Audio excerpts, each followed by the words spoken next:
Продолжаем обсуждать то, как проходят выборы в Башкортостане. В выездной студии. Она расположена в пресс-центре республики. Сейчас прямо нашим гостем стал Динар Зайнуллин, правозащитник, член Совета при главе Башкортостана по правам человека и развитию гражданского общества. Динар, здравствуйте.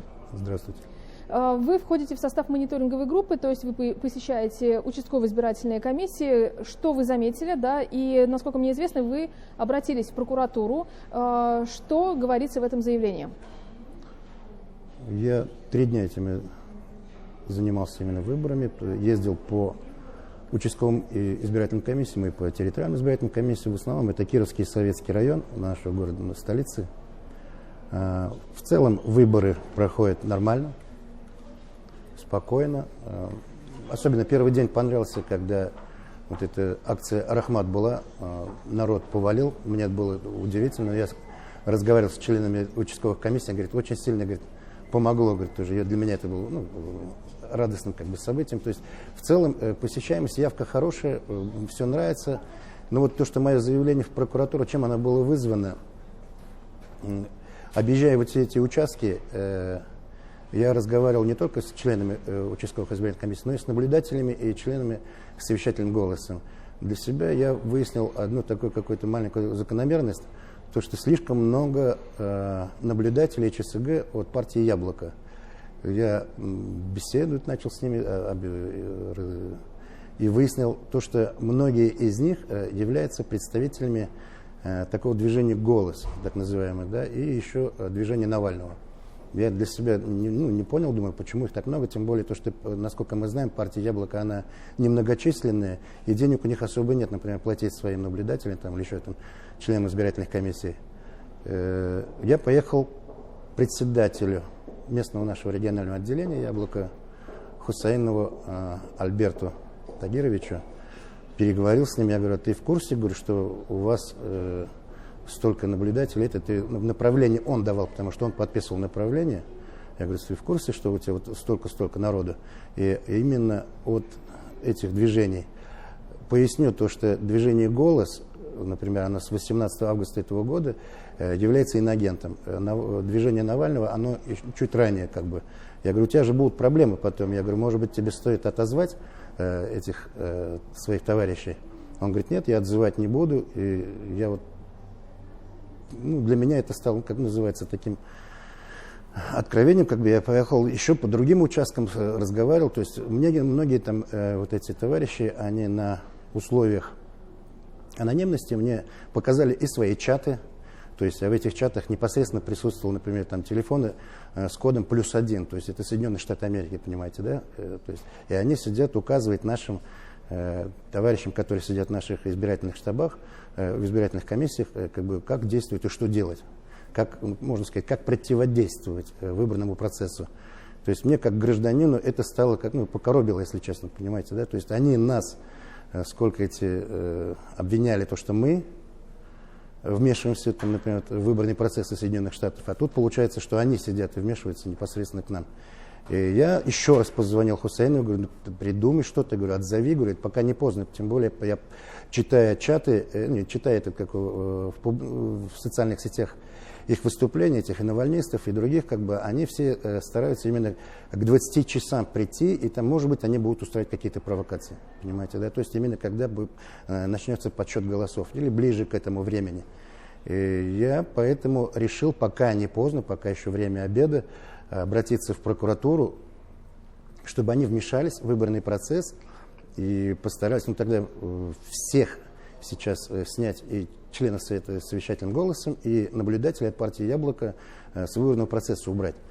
Но там я понимаю, что есть и хорошие, нормальные, порядочные люди среди них, которые чисто с открытой душой пришли и все такое, но когда из 1000 человек, которых они выпустили в поле выборное, например, только движение «Голос» там занимало порядка 400 человек, понимаете, да, то есть это очень много. Это, представьте, у нас в республике 400 человек от «Голоса», а что творится, я представляю, в Москве, в Петербурге, в других городах. Я считаю это откровенным вмешательством в наши внутренние дела Российской Федерации. Я как гражданин это заявляю уже не как член Совета по правам человека, поэтому я открыто, еще раз повторяю, то есть обращаясь к органам прокуратуры, считать мое выступление как открытым заявлением, чтобы они все-таки еще, возможно, успели снять этих товарищей с выборов.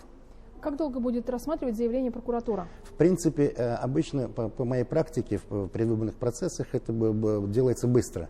То есть они, если выявляют, я могу, если необходимо, встретиться с работником прокуратуры, показать скриншоты, которые они мне показывали, вот эти товарищи. Они обращаются в Верховный суд может это в течение часа все это сделать, объявляется это все хозяйство по избирательным комиссиям, и члены избирательных комиссий просто их убирают из участков, все. На момент записи нашей программы ответа еще не поступил, я правильно понимаю? Нет, пока нет, я потому что это сделал заявление где-то в 12 часов, сейчас я даю интервью вам, там я давал и другим, это как журналистам интервью, то есть я думаю, надеюсь, они увидят мое заявление. Вот точку зрения вы высказали. Какие последствия, на ваш взгляд, могут быть, если все подтвердится?